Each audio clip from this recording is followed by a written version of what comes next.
have quite a lot of future predictions for the next few years. In reality, I think many changes are going to happen at different points, but I really wanted to focus in on the next 10 years.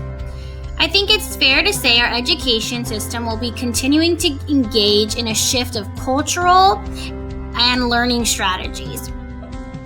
In the past 5 years alone, from the time I went to school for my teaching credential to my first few years in the classroom, there has been this huge shift into the importance of technology within the classrooms. I think everyone can see there's this new technological importance. There's this idea known as disruptive innovations that are causing major changes to our education system, not only now, but for our future. As explained by the Christensen Institute, the theory of disruptive innovation suggests that we are transforming an existing market or sector by introducing simplicity, convenience, accessibility, and affordability. Now, how do we apply this to our education system?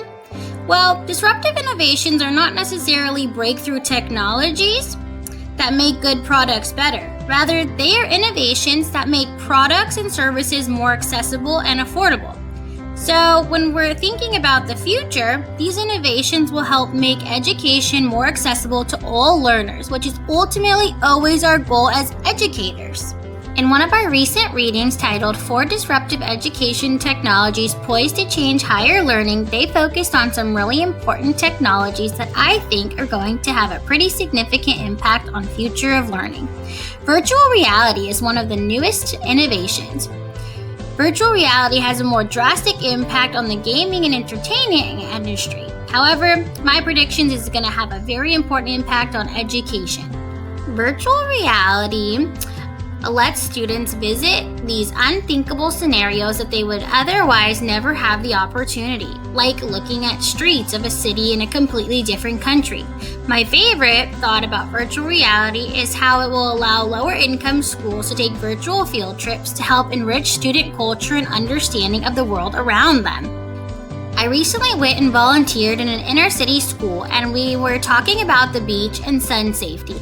I noticed how lost the students' attention and focus were and could not figure out why. I decided to ask how many of you had ever been to a beach. The results spoke for themselves. Out of a group of 35, only 3 had ever been to or experienced a beach. It was no surprise these kids could not connect or engage with my lesson because they truthfully had no idea what I was talking about. It is this situation where I think how important it would have been to give these students a virtual tour of some of the best beaches around. Even though it is not an actual field trip, it is a way for these students to connect to what I was trying to teach them.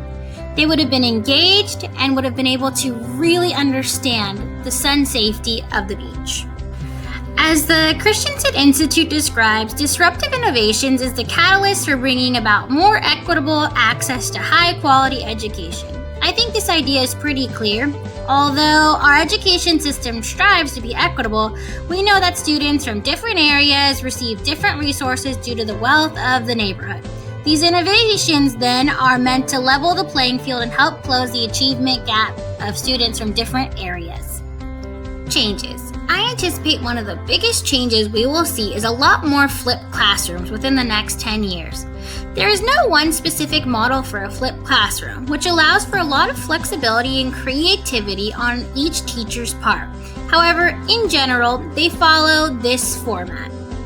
Teachers create lessons and videos that have instruction, which used to occur in the classroom, and they are now accessed at home.